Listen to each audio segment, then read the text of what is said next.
We've been talking about AI, of course. AI is playing a larger role in the customer service space, in particular, streamlining customer requests to address issues faster and to predict future roadblocks. The result, at least ideally, happier customers and human workers with more time to focus on higher value tasks. By 2025, 70% of all digital workplace service transactions will be done via automation, compared with just 30% today. That's according to Gartner research.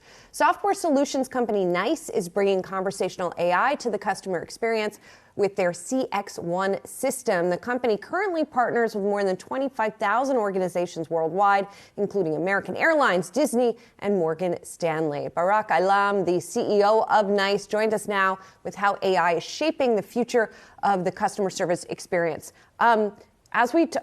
Customer service, I have to say, writ large, is not well regarded in a lot of fields, especially when you're not interacting in person, right? I think about telecom companies. I think about airlines, which we just mentioned. So how can we make it better? Is this going to help make it better? I truly believe so.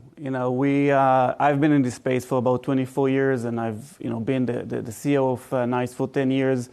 And AI is a true game changer for the industry of customer service. If you think about it, the ideal way of what we want as consumers, we want almost a personal service individual in every company that will be dedicated just for us. Obviously, it's not really effective, and brands cannot really afford to do that. What AI brings to the table is this whole notion of mass personalization at scale. So, it will take time, and enterprises are just now, we are in the early innings of enterprise adoption of AI, but that for the first time really bring the ability to have this breakthrough in the customer service space. And so in customer service, as kind of Julie was alluding to, though, we are looking for that human connection because there's often more understandability. How does AI actually get past where those pitfalls might be because it's AI and not us actually speaking to somebody? And how does that impact a company too? Because that's business lost if that experience doesn't go as planned because they've invested in AI. So first, you're absolutely right that brands understand that, customer service today is very strategic for all brands. The most important assets are the consumers. And what AI brings to the table, I think, is three things, and it's not just one silver bullet. Mm-hmm. The first one, it is an industry, or the whole notion of customer service, that is very rich with people. There are 15 million employees that work only in customer service around the globe. This is a highly skilled labor, and there is a need for more of them. What AI brings to the table is the ability to really, provide amplification of that skilled labor and get them to be much more effective as they interact with consumers.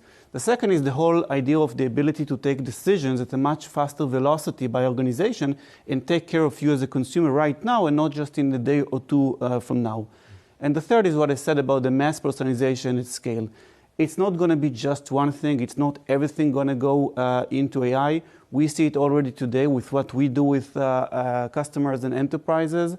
It's how do you inject AI into well-established process of customer service.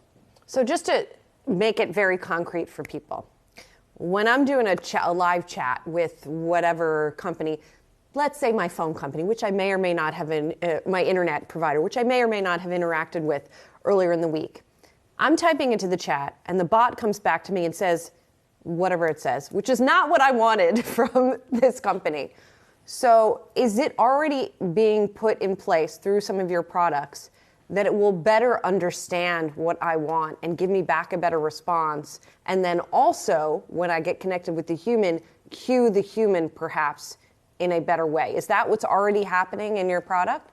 We are in our products, yes. I think we are kind of in a certain race right now of businesses adopting AI. And this experience you have with your phone company or any other company is yet truly empowered by AI. We've seen in the last few months individuals adopting AI out there, generative AI. We all experienced that. It's very cool. When enterprises think about adopting AI, there are a few other things that need to be taken into account. It needs to be extremely precise. So the experience that you have will be extremely precise with the brand. It needs to be compliant and secured.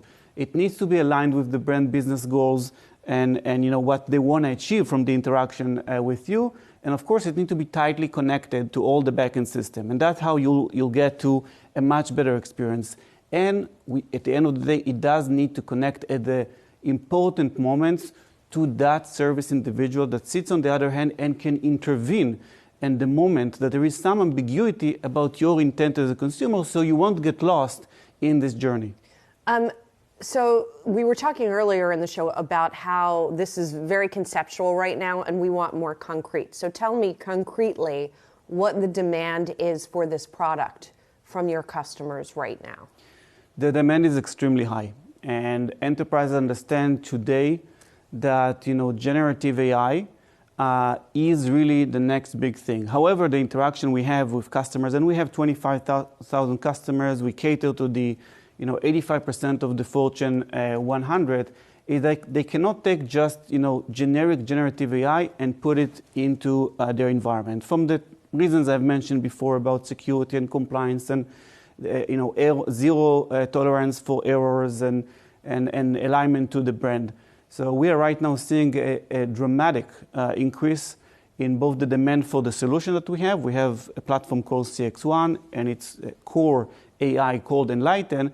And that's basically the difference between, generic generative AI that you see out there versus, an AI that businesses can trust. And that's what we bring to customers. Can you put some numbers around it for us? So we reported earnings about a few weeks ago, and we talked about, dramatic increase on the number of our AI revenues. They are growing at, 3 figures of percentages. And I can tell you that right now already, as the year progresses, many of our deals are now, double and triple in size due to the addition of AI, which I think in general we're going to see a change in where the AI value go. Right now you see it in the market in the semiconductor, classic beginning of every technology wave. It will go up to the infrastructure level, but eventually it will end up with the specialized applications. What is the benchmark margin contribution that you would like to see from your AI investments at the company? So, we run on a very healthy gross margin as a company. We run at the north of 70%, and overall operating margin is closer to the 30%, and AI is extremely accretive to our margins. Mm-hmm. All right, Barak, thank you so much for being here. Barak Eilam is CEO of NICE.